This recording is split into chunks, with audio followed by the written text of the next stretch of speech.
Car ಏನಿದೆ 2 car ಬೇಗ ಸಂಪಾದನೆ ಬರುತ್ತೆ ಅದಕ್ಕೆ ಅವ್ರು ಮಾತಾಡೋಕ್ಕೆ ಅದನ್ನು ಕ್ಲೀನ್ ಮಾಡ್ತಾಯಿಲ್ಲ ಅವರು. ಏನು ಯಾರು ನಮ್ಮದೇ ನೋಡಿ.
ಅನ್ಪೂರ್ಣ ಅಂತ ನಾವು ಕದ್ರಿಗೆ ಹೋಗ್ಬಿಟ್ಟು ಬರ್ತಾ ಇರ್ಬೇಕಾದ್ರೆ ಇಲ್ಲಿ ಬನ್ನಿ ಮಗ ನನ್ನ ತಂಗಿಗೆ ವಾಂತಿ ಆಗ್ತಾ ಇದೆ, ಕಾರ್ ನಿಲ್ಸಿದ್ದಾರೆ.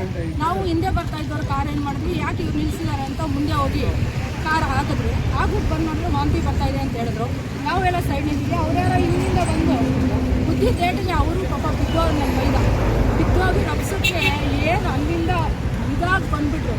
ಅವ್ರು ಬಂದಿದ್ದು ರಭಸಕ್ಕೆ ನಾನು ಕೂಡ ಅಲ್ಲಿ ಬಿದ್ದೋಗ್ಬಿಟ್ಟೆ. ಗಾಡಿ ತೋರ್ಸೋಕೆ ಅಷ್ಟು ಬಂದರು. ಇವರೆಲ್ಲ ಇದು ಮಾಡಿದ್ರು. ಆಮೇಲೆ ನನ್ನ ತಂಗಿ ಮಗಳು ಕಾರಲ್ಲೇ ಕೂತಿದ್ಲು. ಸೈಡ್ ಯಾವ ಕಡೆ ಇದಾಗಿದ್ದು ಅಲ್ಲೇ ಕೂತಿದ್ಲು. ಆವಾಗೂ ಕಾರಲ್ಲೆಲ್ಲ ಒಂಥರ ಇದಾಗೋಗಿದೆ. ಆ ಥರ ಆಗಿದೆ ನೋಡಿ. ಯಾರಿಗೇನಾದರೂ ಆಗಿದೆ? ತಲೆಗೆ ಏಟಾಗಿದೆ ಸರ್, ತಲೆಗೆ ಪೆಟ್ಟಾಗಿದೆ. ಹಾಸ್ಪಿಟಲ್ಗೆ ಕರ್ಕೊಂಡೋಗಿದ್ದಾರೆ ಇವಾಗ. ಅವ್ರದ್ದೇ ತಪ್ಪು ಅಂತ ಹೇಳ್ತೀರಾ ನೀವು? ಹೌದು ಸರ್, ನಾವು ನಿಂತಿದ್ವಲ್ಲ ಸೈಡ್ಗಾಗಿ ನಿಂತ್ಕೊಂಡಿದ್ವಿ ನೋಡಿ. ಇಲ್ಲಿ ಸೈಡ್ಗೆ ಹಾಕಿದ್ವಿ ಸರ್, ಕೇಳಿ ಬೇಕಾದರೆ ಇಲ್ಲಿ ಸೈಡ್ಗೆ ಹಾಕ್ಬಿಟ್ಟು ನಿಂತ್ಕೊಂಡು ಮಾತಾಡ್ತಾ ಇರೋದು ನೋಡಿದ್ದಾರೆ ಎಲ್ಲಾನು. ನಾವು ನಿಲ್ಸಿದ್ದೀವಿ. ಆ ಕಾರ್ ನೋಡ್ರಿ, ಆ ಕಡೆ ಕಾರೆಲ್ಲ ನೋಡಿ ಸರ್ ಹೇಗಾಗಿದೆ ಅಂತ. ಎಷ್ಟೊತ್ತಿನಲ್ಲಕ್ಕೆ ಆಗಿರೋದು? ಈಗ ಸರ್ ಜಸ್ಟ್ ಒಂದು 20 ನಿಮಿಷ ಆಯಿತು. 20 ನಿಮಿಷ ಆಯಿತು. ನಿಮ್ಮ ಹೆಸರು? ನನ್ನ ಹೆಸರು ಅನ್ಪೂರ್ಣ ಅಂತ. ಫ್ಯಾಮಿಲಿ ಜೊತೆ ಟ್ರಿಪ್ ಹೋಗಿದ್ರಾ? ಹ್ಞೂ ಸರ್, ಫ್ಯಾಮಿಲಿ ಜೊತೆ ಹೋಗಿದ್ವಿ.